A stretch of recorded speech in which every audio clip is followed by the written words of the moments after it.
Hi guys, thanks to this episode of the Nick Egan Times. On this episode, we have an awesome guest. We have Brent Hatley. Brent has his own show on Twitch called The Brent Hatley Show, which has been doing incredible things. Brent has previously worked on the Howard Stern Show as a producer for 6 years and has done amazing things in the radio industry. Welcome, Brent, and thanks for coming on my podcast. Hey Nick, how's it going, man? Thanks for having me. It's good to talk to you. Now you're in Australia right now, correct? Yes. Awesome. That's awesome. Tell me about the pandemic and how that's affected you. So I just got over a really bad case of COVID. I was between vaccination shots. I was between Pfizer shots, and I got it. And I was in really bad shape. I was in really, really bad shape, close to going to the hospital. And it was about a 2.5, 3 week sickness. And it was the worst pain I've ever been in, the most uncomfortable I've ever been, the sickest I've ever been. It was really, really, really bad. And here in Florida right now, it's bad. It's really bad. So we don't have many restrictions because of politics. Politics, unfortunately, in the United States has overtaken science, which is, I know it's very odd to people outside the United States. When you talk to your friends in Europe and now talking to you in Australia, it's just really weird how politics has overridden science in the United States, but it really has, to the point where I think we're less than 10% ICU beds left in the state of Florida now. So, and children are getting it. The Delta variant is children are getting it here. So it's really, really bad. And then we have a governor that's going to not allow school districts to have mask mandates for children. So it's a bad situation that I think is, and I'm afraid is going to get much worse. It's unbelievable. Yeah, we're in lockdown down here in Sydney. We have been for 2 months since the Delta variant hit here. So yeah, it's I totally agree with you. The politics of it's just the same down here. Like, it's very political, and everyone's just very divided and has their own opinions, and it's just all over the place at the moment. Yeah, you know, they kind of call that, there's a lot of people that have their own opinion, and you can have your own opinion, but like, if I need my car fixed, I'm taking it to a car mechanic. I'm not taking it to a guy that just has an opinion about what's wrong with it. It's really weird to not trust the people. You know, doctors go to 12 years of school in the United States, and then they have a residency, and people that are virologists and all this stuff. And when I was growing up in the 80s, it was not like this. And now we have people, it's called the Dunning-Kruger effect. People think that they're experts about things that they're not an expert in. And I tend to want to listen to the doctors and the scientists on this stuff. And I do have questions for them, and they're happy that, you know, they'll answer the best you can, but I'm not trained in this. So my politics, I don't think, should come into this at all. I mean, this is a public health issue, and a very serious one at that. Right. Yeah, it's crazy. It's put back life at the moment. We can't do things that, well, especially down here, we can't do things that we could previously do. So yeah, it's had a massive impact. And just to get out of it, he's obviously just listened to the doctors and the medical scientists to make sure it happens and we just get out of this quicker. Yeah, it's really bizarre, people thinking that they know more than doctors, and I've just never seen anything like this in my life. And it's every conversation, just about, no matter what the topic is, it's poisoned with this weird politics. Right, and it's the times we're in. All right, let's just jump straight into it. Okay. Tell me about your family, your life growing up, and how, I guess, your career begun. Okay. I was born in the state of Mississippi in Florida in the 70s, 1971 actually. And my mom got me out of there because the world was changing from where they were, in a very conservative Christian state. And I grew up mainly in right here in St. Petersburg, Florida, which is the Tampa Bay area. And I grew up knowing that I wanted to be a broadcaster in a sense. Like, I would go down on Saturdays and I would announce the football games. And I was way a heavy music user, into, you know, the AC/DC and Iron Maiden and all that stuff. Growing up, I was really into radio, and I really, really loved it. So I then joined the Marine Corps after college, because I was not disciplined enough to go to college at that point. I was just too wild. But the Marine Corps really took that wild energy and helped me channel it into something positive. And I started taking college courses in radio, and then working as an intern at a radio station in California. And then once I got out of the Marines, I came to Tampa, Florida, and I got a job at 98 Rock. And from there, It's been almost a 30-year radio career from there. So it's been a really interesting life and a fantastic life. But it's it's been unique, and it's been a strange journey, and it's never been stranger than it is now. So That's incredible. Tell me about you obviously worked with Bubba and the Howard Stern show. Talk to me about those specifically. So those are two very different guys. So they're both very, very nice guys to deal with. But being on Bubba's show was kind of like being in Motley Crue for 13 years. It was the girls backstage, the pills, the marijuana, the going on tour, everything that you would imagine that Motley Crue did. Imagine how Bon Scott partied when he was in AC/DC. That's kind of what being on Bubba's show was like every single day.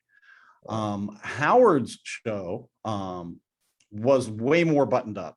Howard's show was like being on tour with the Rolling Stones. Like everything was precise, and it's a machine. It is a fine-tuned machine, and it kind of reflects those two guys. Like Bubba is kind of an avant-garde guy that's going to be spontaneous, and he doesn't want too many things scripted and planned out, and he wants things to kind of unfold. And Howard is more of a guy that wants things buttoned up and kind of to know where you're going with your bits and stuff, which both have value, and they were both fun radio to do. But they were fantastic. But both of those shows were lots and lots of fun. But they just approach it in very different ways. Sure. What are some of the highlights of it too that you can recall? Oh my gosh. Well, with Bubba, there's a couple of things. So number one, in 2001, we decided to do a bit called Bubba's Roadkill Barbecue. So we were having people scrape up the roadkill off the side of the highway and bring it in. And I had one of these big grills that you would pull on behind a truck. That's how big this grill was. And we were grilling roadkill, and I was having them, the listeners, eat the roadkill for Marilyn Manson tickets. And what gets worse? So so one listener shows up. It's a hunter, and me being a kid from Mississippi and the swamps of Florida, I had hunted wild hogs because they are not native to this area. They were brought here by the Spanish way back in the day, so they could be used as a food source, but they don't have natural enemies, so they exploded in this area. So this guy brought a wild hog here, and he drew and quartered the hog. Well, we ate it. We grilled it. We ate it, which goes on every weekend here in Florida. Well, because we did it on the radio, the animal rights people went crazy. We ended up getting arrested, and a year later, Bubba and I went to trial for felony animal cruelty. The jury ended up saying not guilty because this kind of thing goes on every single weekend in Florida, and the hog was killed exactly the way it's prescribed by law. I mean, I didn't do it. Two professional hunters did it, but I supervised them. This is something that I've been around my whole life. It's kind of a hillbilly redneck, and I knew it wasn't against the law. But talk about poison politics, for political reasons, we got arrested. But the jury saw it our way, so that's one highlight. The other highlight is in 2004, the Janet Jackson, we were on Bubba's show, the Janet Jackson Super Bowl incident. Well, the week before that, we had been fined $755,000 for being indecent on the radio. So then the Janet Jackson thing happens, the wardrobe malfunction, they called it. That happens, and we get fired for that. And then because we get fired, Howard Stern notices us, and he is leaving terrestrial radio to go to SiriusXM, and he needs a show to put on his channels. So Bubba and I reached out to his agent, Don Buchwald, great guy, and we went and met with him. And then Howard came and met with us, and they ended up hiring us to do afternoons for 5 years on Howard's channel on SiriusXM, which was incredible. It was amazing. And we went from a regular terrestrial radio audience to this huge worldwide satellite radio audience, and it was amazing. And then with Howard's show, gosh, I was there for 6.5 years, and there was lots and lots of highlights. But it was the most fun was getting on with my wife and talking about our alternative lifestyle on the Howard Stern show. And the reason I wanted to do that was I wanted to give people a little bit of a different perspective. Like I'm an atheist, and I think that the church and religion has had too much to do with human sexuality, and we can see with in your country and in our country, like the Catholic Church has had plenty of scandals. So I don't think that they should be dictating our sexuality to us anymore, since they've gotten it wrong so many times. So I wanted to push back on that. But man, people are really dug in about how they feel about sex and sexuality, and especially women expressing their sexuality. People get really upset about that. But it made for great radio. It made for 2018 and 2019. It made for really fantastic radio, which I'm very proud of. And it caused people to think, caused people to laugh. It caused people to really re-examine their own sex lives. I've gotten easily over a couple of hundred messages of people saying, hey, I started talking about this with my spouse, and maybe we're not going to do it, but it got us to an honest place in our marriage and our sex life. So those are the kind of bits that I really like, the ones that can entertain, they can inform, and also get you to think about things and how you're looking at the world. I really like to challenge people to look at the world in a different way than they normally do. Yeah, that's incredible. And it's amazing that you can share that and obviously give other people perspectives too of obviously your lifestyle. Be specific to, I guess, obviously your swingers and that side of things too, I've seen. Has that caused any issues like for your relationship? Actually, the opposite. It's made our relationship much better, because my wife knows every thought that's in my head, sexual or otherwise. And I feel I've never felt more comfortable sharing everything with her. So there's nothing that I'm hiding from her. So that's a whole bunch of stress that's not in my head. Also, you know, as a sexual being like we are, you know, I do want to experience lots of different things, and having her there and experiencing it with me is fantastic.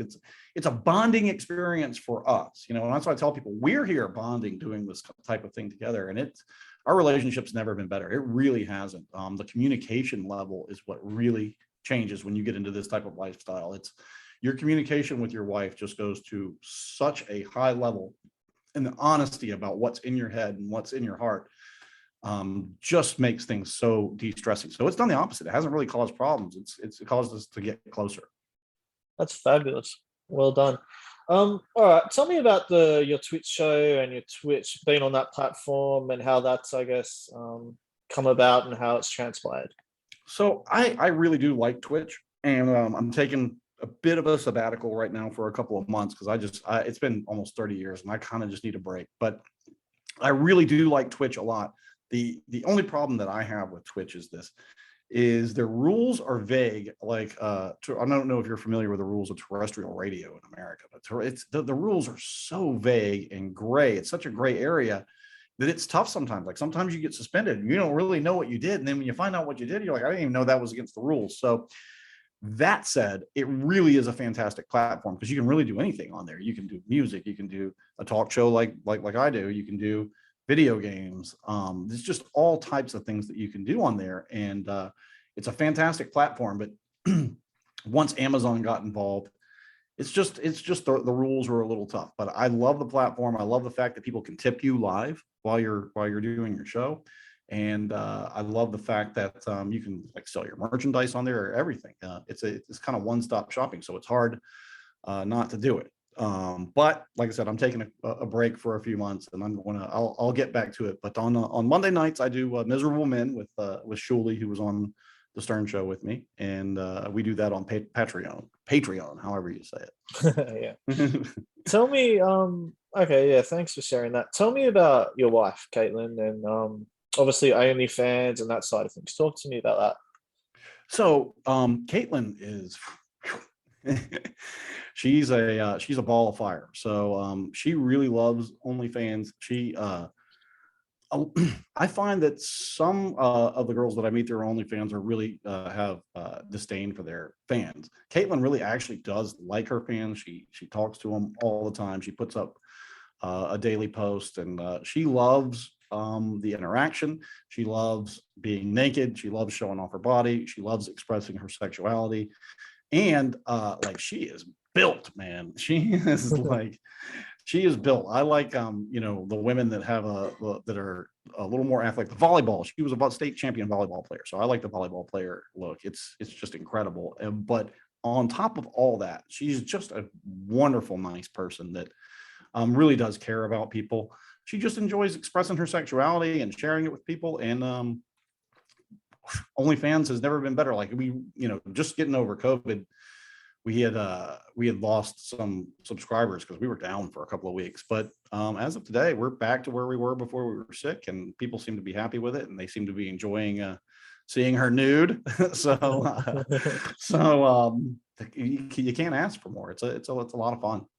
Do you have much to do with the OnlyFans in the background of what she's posting and stuff? Oh yeah, I edit the video, so I shoot the video and I'll edit the video. Also, with some of our friends who also they're couples and the wife is on OnlyFans, I'll also be in the videos on OnlyFans with some of the other girls, because nobody wants to see your Caitlin with her husband, but they do want to see the other girls with somebody other than their husband. So we kind of do each other favors, and we're in the videos with each other. So I do jump into the videos with some other girls, and I shoot and edit the video for Caitlin. That's awesome.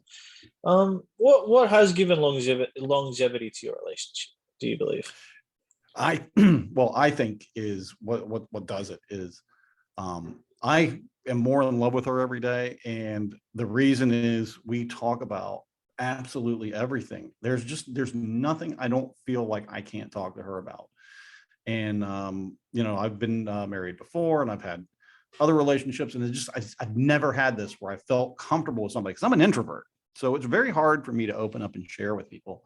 So opening up and sharing with somebody and being able to share everything with her has made me feel really close to her. And it's just I never thought I could be this happy being married, because I know lots of guys. I just turned 50 years old. I've got lots of friends, big group of friends, and most of my guy friends are not happy being married. And that's kind of how it is for a lot of guys, but not for me. I'm really super happy. I never thought I could be this happy being married, but I really, really am, because of the communication.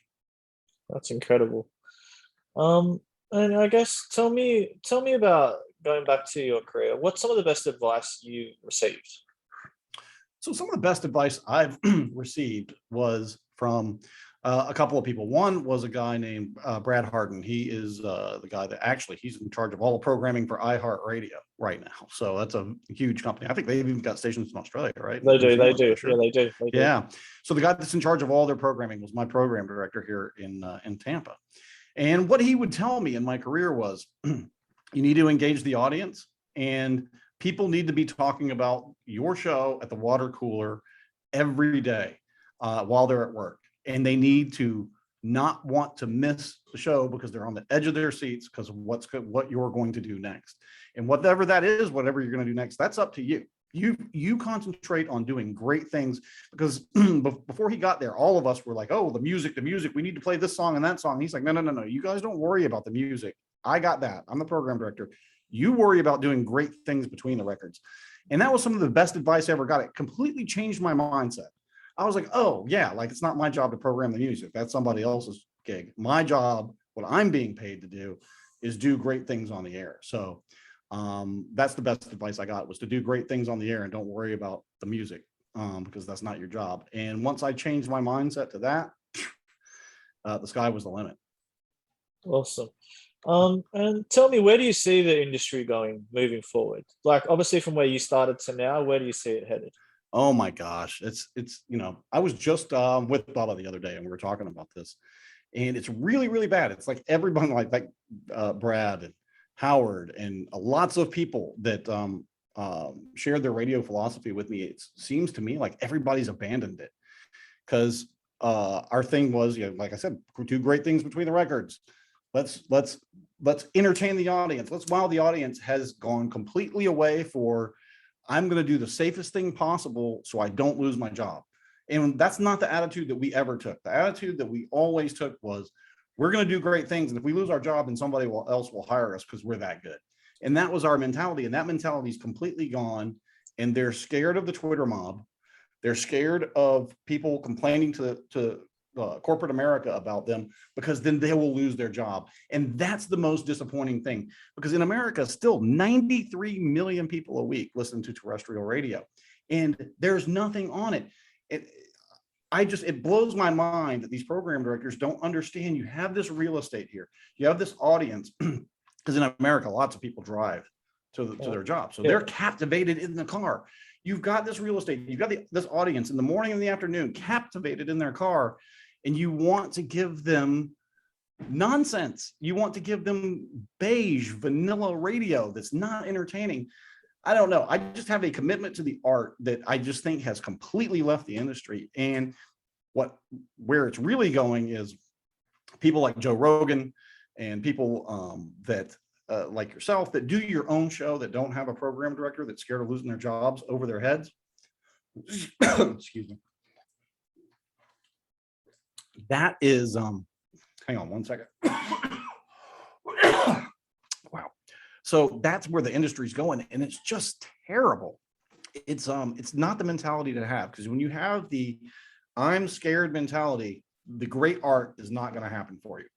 The great art happens for you when what's in your mind is, man, I'm picturing this guy that's the truck driver out there who's gear jamming, we're the one thing that's keeping him company in his truck while he's driving, and I want to entertain that guy. That thought's completely out of their mind, and it's more to, I need to be safe. So I think the radio industry is going to a place where they're going to be obsolete, and it's going to be their own fault, because podcasters and people that do Twitch and people that do Facebook Live, or I mean, even Twitter's adding this feature where you can do a live show. People that do that and do innovative things are the ones that are going to get the audience. And I think that's where we're going. And when we get the portability issues really resolved in the car, which we're close, then it's going to be really bad for terrestrial radio. And I think they're going to be obsolete. And I think it's their fault. Yeah, the technology's just changed the whole base too. Like everyone's had to adapt, and the market podcasts are just gone ballistic. As you said, Twitch, YouTube, everything. Like there's just so many different avenues and channels now. So and it's going to be about great content. And here's the other thing, with terrestrial radio is what they could do and what they should do. If I could wave a magic wand, I would tell terrestrial radio program directors, you need to be in your local market. In your local market, you need to be wired into that community. You need to be part of the fabric of that community. And that's something that a guy on YouTube can't do. A guy on YouTube can't go be part of Tampa or Sydney and get really entwined into that market. And that's really what our success, when I was on 98 Rock, that was where our success came from. We were intertwined as part of the Tampa Bay community. That's why we were the #1 radio station. And you can still do that. And that's something that can't be replicated by national platforms. But instead, terrestrial radio is trying to compete with YouTube and Twitch and national platforms instead of doing something that they can't do. And no matter who you tell this to, they refuse to listen to it. Yeah, right. What inspires you daily too? What's your motivation? My motivation is getting up every day, and I've got a project, a film and TV project that I'm working on. I've got a book. I've got 300 pages written. I've got about 10 more chapters to write. Is my art. It's my love of art, whether it's writing, whether it's producing, whether it's editing film. It's getting to be creative every day. And if I lost that ability to get to be creative every day, I would be depressed. And having some kind of creative outlet every day, that's what drives me. I really am true to the art, whatever art form I'm doing, and I try to do the best that I can to stay true to that art form. So it's expressing myself through various artistic endeavors and being married to an awesome woman. So other than that, I don't need much more. That's marvelous. And what are your hobbies or passions aside from everything that you're doing? What do you like to do in your downtime? I really, I kind of work out, and we go to there's this resort here in Florida that we go to called Secrets, and it is a place that's like you walk into this bubble where there's almost no rules, and you're there for 3 days, 2-3 days usually. And it's hard to leave because you're in this place where there's no rules and no judgment, and you're hanging out with just the nicest people in the world, and you forget the ills of the world. So I really like doing that. And I also love hard rock and heavy metal music. So we go to lots and lots of concerts when we can, and they're about to start coming back. September 11th, I think, is we've got Judas Priest, and then Lamb of God is the next week. So I'm really into to music, and I'm really into going places with people where there's a no judgment zone and no rules. And there's a couple of places in Florida like that. That's awesome. That place Secret sounds good. So you can do whatever you want in that place. You can Pretty much. Pretty much. Wow. I mean, there's very few rules. Yeah. And it's a beautiful thing. And the people there are like the guests there and the staff there are so nice. And it's just a nice step out of the stress and the anger that everybody has. And it's just, everybody's got a smile on their face and everybody's having a good time. And it's pretty awesome. Amazing.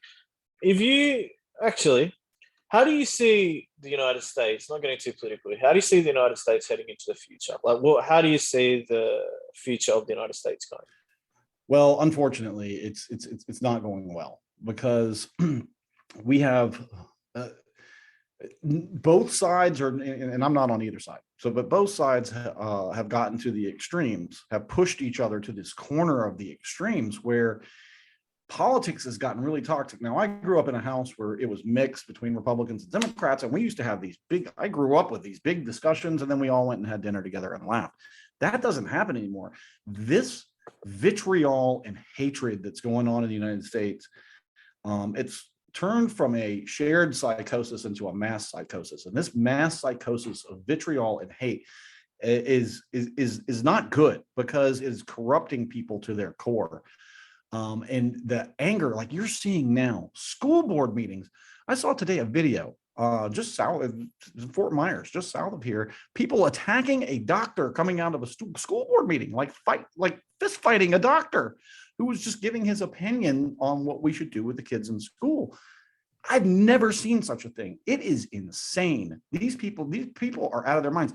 I saw there was a vaccine site in Georgia today, and anti-vax people shut down 3 of these sites. They destroyed 3 of these sites and stopped people who wanted vaccines from getting vaccines. Now, you can't say that that's my freedom, because now I'm telling you who wants to get a vaccine that you can't, because I'm going to shut the site down. It is the vitriol and the hate has gotten to a level in America, and it's getting worse. It's almost like when you get into to hardcore heavy metal or hardcore rap, you have to keep going to deeper and deeper and deeper into it.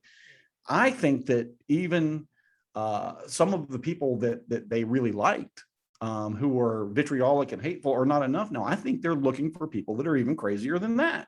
And I think that it's going to keep going to a bad point. I think January 6th, what happened here, is not the end of it. I think there's going to be more domestic terrorist attacks here in the United States. And I think it's going to get really, really bad, because we're in the midst of a demographic shift.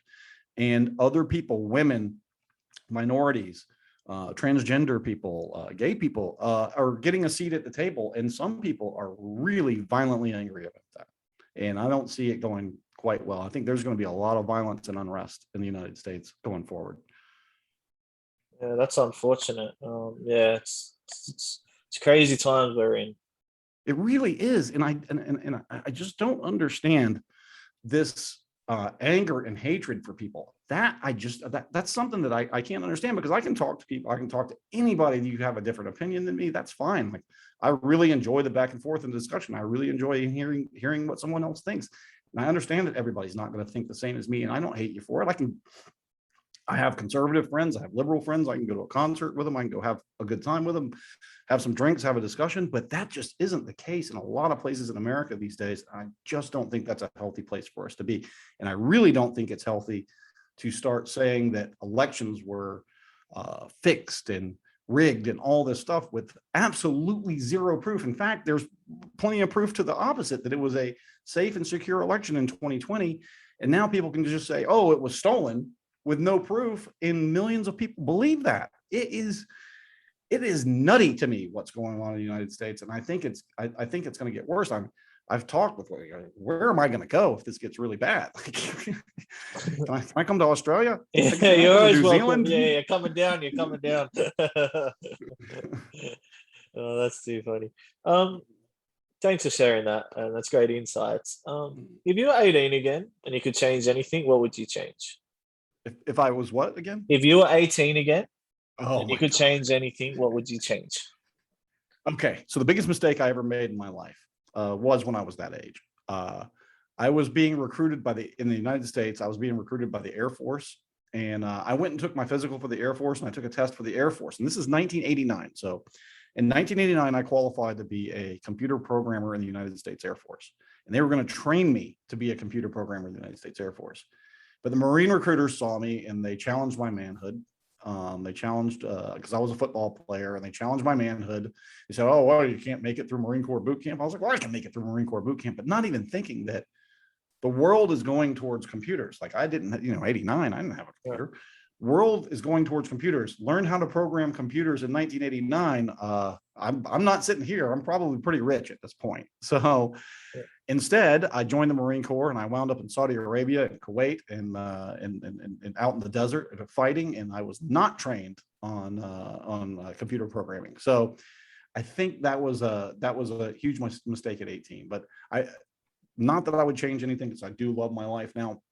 But had I done that, I would probably be a pretty wealthy guy right now. Did being in the Air Force or that side of things change you as well at all? Like, did that? Yeah, change I you was as a in person? I was in the Marine Corps. I was really wild and out of control, and they really taught me how to take that energy and focus it and channel it into one direction. And once I learned how to do that, it changed my life. So number one, I'm always on time. To work, to everything. Number two, once I get there, you might as well put forth 110% effort. That's the other thing that's just an intangible that you take away. And number three is, you care about your coworkers, and you pick them up, and you learn to work as a team. So those three things have stuck with me my entire life: is being on time, doing your best job, and then respect and help your teammates and your coworkers. Beautiful. Yeah, Brent, thanks for coming on my podcast. I do appreciate it. You've done amazing in your career, and you're still doing amazing things now. I really respect your opinions, and yeah, you're on a strong trajectory in life, and that momentum just keeps going.